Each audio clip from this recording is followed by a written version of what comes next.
कौन सा platform better है, ऑनलाइन या ऑफलाइन आपके लिए, किसके लिए, ड्रॉपर के लिए, 10th पास आउट और 12th पास आउट, सबके बारे में हम लोग बात करेंगे वन बाय वन करके। और कब तक आपका सिलेबस कंप्लीट हो जाना चाहिए, कब से आपको प्रैक्टिस स्टार्ट कर देनी चाहिए, और ऑनलाइन और ऑफलाइन की डिसएडवांटेज एडवांटेज क्या है, इन सभी के बारे में हम इस वीडियो में बात करने जा रहे हैं। ये वीडियो थोड़ी सी लंबी हो सकती है क्योंकि हम लोग यहाँ पे रियल डिस्कशन करेंगे कि हाँ क्या चीज़ें सही हैं, क्या चीज़ें गलत हैं।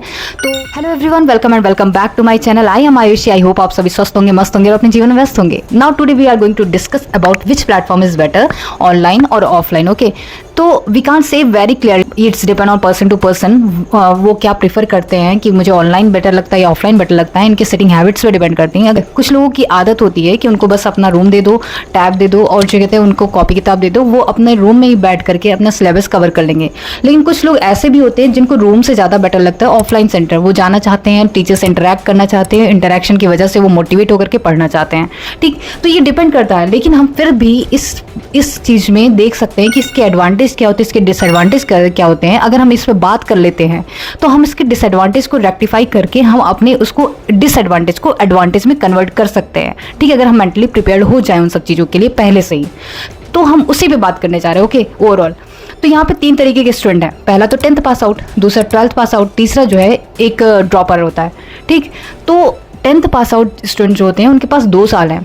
वो अपनी गलतियों को रेक्टिफाई कर सकते हैं, उनकी सेटिंग हैबिट्स क्या होती हैं उसके अकॉर्डिंग वो कोई भी प्लेटफॉर्म चूज़ कर सकते हैं जो उनको समझ में आए। उनके पास अभी अच्छा खासा समय है सिलेबस कवर करने के लिए, तो वो कहीं भी जा सकते हैं। लेकिन जो दूसरे टाइप के स्टूडेंट होते हैं जो कि 12th पास आउट हैं, उनकी मैं बात करूँ तो उनके पास 1 साल होता है। अगर उनके पास 1 साल है और 1 साल में उनको 2 साल का पूरा सिलेबस कवर करवाया जा रहा है, तो उनके पास टाइम एक्चुअल में कम है। 2 साल का सिलेबस 1 साल में, 1 साल भी नहीं, 6, 7, 8 महीने में कवर करवा रहे हैं, तो उतना बहुत पॉसिबल नहीं है। तो क्या करते हैं कि वो बहुत जल्दी सिलेबस खींचते हैं और बाद में एक्स्ट्रा क्लासेस बुलाते हैं। और इसके बाद ये भी होता है कि वो अप्रैल या मार्च से पहले सिलेबस कवर ही नहीं करवाते हैं पूरा। तो आप खुद सोचिए, आपके पास 1 महीने से प्रैक्टिस के लिए बचा हुआ है, आप उसमें कैसे प्रैक्टिस करेंगे ये आप पे डिपेंड करता है। आप इसको, इस डिसएडवांटेज को एडवांटेज में कैसे ले सकते हैं कि आप जैसे ही आपका पूरा सिलेबस खत्म हो उसी समय अगर आपका भी खत्म हो जाए, रिवीजन भी हो जाए, हर चीज़ हो जाए, तब जाकर के ये आपके लिए एडवांटेज प्रूफ हो सकता है उस कंडीशन में। वरना आप नेक्स्ट ईयर फिर से नीट आपको देना पड़ सकता है। सच बता रही हूँ मैं, ये बहुत रियल फैक्ट है। अगर आप इस चीज़ के लिए प्रिपेयर्ड हो, जो कि बहुत मेजर स्टूडेंट्स नहीं होते हैं प्रिपेयर्ड, तो मैं ये बता रही हूँ कि जब उनका ख़त्म हो तो आपका ख़त्म भी हो जाए, रिवीजन भी हो जाए, उसको देखना ना पड़े दोबारा से, तब आपके पास 1 महीने बचेंगे जिसमें आप सिर्फ प्रैक्टिस करके, रिवीजन करके अपनी चीज़ों को सही कर सकते हैं। ठीक, तभी आपके लिए सही प्रूफ हो सकता है। लेकिन जो ऑनलाइन सेंटर में पढ़ रहे हैं उनके लिए बस डिसएडवांटेज ये है कि उनके लिए कंसिस्टेंसी, हार्डवर्क और डिसिप्लिन, एक कि मुझे पढ़ना है, आज सिलेबस खत्म करना है, ये कल पे नहीं छोड़ना, ये बैकलॉग में ना कन्वर्ट हो।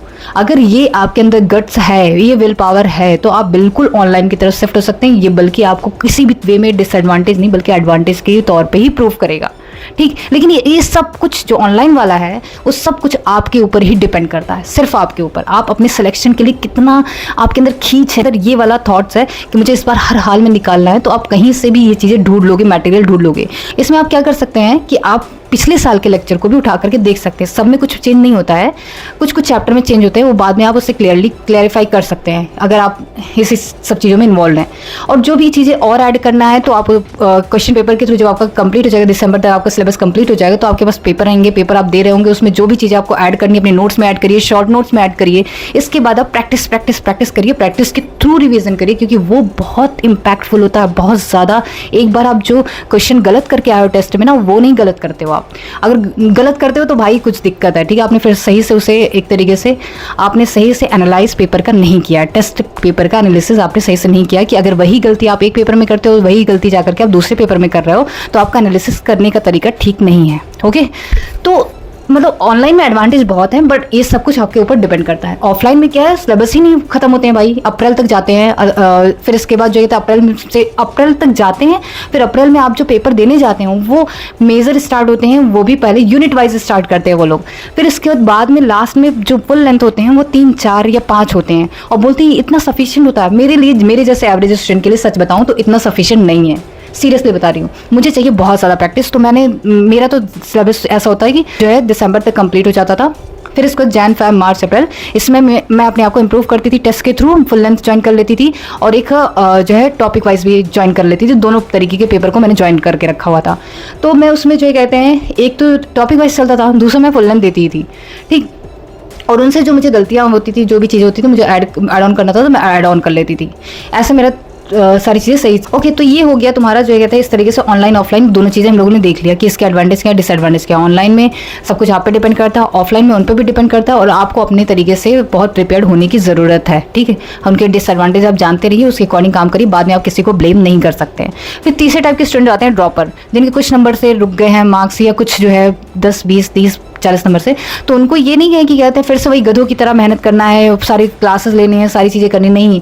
जो तुमने जो चैप्टर तुम्हारे कमज़ोर हैं, जो तुम्हारे बहुत स्ट्रांग है, उसको स्ट्रांग करके, स्ट्रेंथन करके और भी स्ट्रांग करो। जो तुम्हारे कमज़ोर है उसको रेक्टिफाई करो, उनकी सारी गलती को रेक्टिफाई करके स्ट्रांग में कन्वर्ट करो। ये सही रहे, यही सही तरीका है। फिर इसको तुम लोग खूब प्रैक्टिस करो, जिसकी वजह से आपकी सारी जो मिस्टेक्स हैं वो बहुत ही निल हो जाए। हमसे सिली मिस्टेक्स ही होती हैं, जो भी होती हैं, और सिली मिस्टेक की वजह से ही हम लोग इतने मार्क्स में डिफरेंस हो जाते हैं और सिलेक्शन से रह जाते हैं। तो आप लोग उस पर ध्यान दो, उस पर कॉन्सेंट्रेट करो। जितने भी ड्रॉपर हैं उन सबसे मैं बोलना चाहती हूँ, इधर उधर के चक्कर में मत पड़ो। अपनी गलतियों को देखो, उसे रिमूव करो, रेक्टिफाई करो और इंप्रूव करो अपने आप को। अपने जो वीकनेस है उसे स्ट्रांग करो, वीकनेस को स्ट्रांग करो, और जो स्ट्रांग है उसे स्ट्रेंथन और भी मतलब स्ट्रेंथन करते और भी स्ट्रांगर पोर्शन में ले जाओ, ठीक। ये सब अगर करोगे तो सच में तुम्हें कुछ टाइम बाद तुरंत का तुरंत रिजल्ट नहीं मिलता है देखने को, लेकिन कुछ टाइम बाद तुम्हें रिजल्ट देखने को मिलेगा। और मैं सही बता रही हूँ कि जो आपका सिलेबस है वो दिसंबर तक कंप्लीट हो जाना चाहिए। दिसंबर बाद जो है, दिसंबर ज़्यादा से ज़्यादा जैन, फिर उसका 2-3 महीने आपके पास प्रैक्टिस के लिए होने चाहिए। जो एवरेज स्टूडेंट है, जो बहुत स्मार्ट है, मुझे उनके बारे में नहीं पता क्योंकि मैं तो एवरेज स्टूडेंट से बिलोंग करती हूँ, और नॉर्मल जो होते हैं वो यही होते हैं, इसी कैटेगरी में आते हैं। तो मैं उन सबसे बात करना चाहती हूँ कि आप लोग अपना सिलेबस दिसंबर जैन तक कंप्लीट करिए। फिर फेब से आप जो कहते हैं पेपर लगाना शुरू करिए, क्योंकि मेरा जो स्टार्ट होता था वो 520, 530 से स्टार्ट होता था, फिर धीरे धीरे बढ़ते हो जाते थे, 600 पार हो जाते थे। तो इस तरीके से मैं स्टेप बाय स्टेप अपने आप को इम्प्रूव करती थी। मेरे पास ऐसा कोई शक्ति नहीं था कि जिसकी वजह से मैं एक ही दिन में ज़्यादा कर लूँ, एक ही दिन में कम कर लूँ, ऐसा कुछ भी नहीं होता था। और मैं ना दूसरों को देखती थी, मुझे पता होता था कि मैं मेहनत करूँगी करती रहूँगी तो मेरी चीज़ें सही हो जाएंगी। तो आप भी देख लीजिए, आपको मैंने सारे क्वेश्चंस के जवाब इसमें दे दिए हैं कि क्यों, कौन सा प्लेटफॉर्म क्यों बेटर है, क्यों नहीं है। ये सारी चीज़ें आप कंसीडर करके ही अपनी चीज़ों को सही कर सकते हैं। आई होप ये वीडियो आप लोग के लिए बहुत हेल्पफुल हो, और अगर ऐसा है तो मेरे चैनल को सब्सक्राइब करना मत भूलें और लाइक और शेयर भी करें। Thank you so much.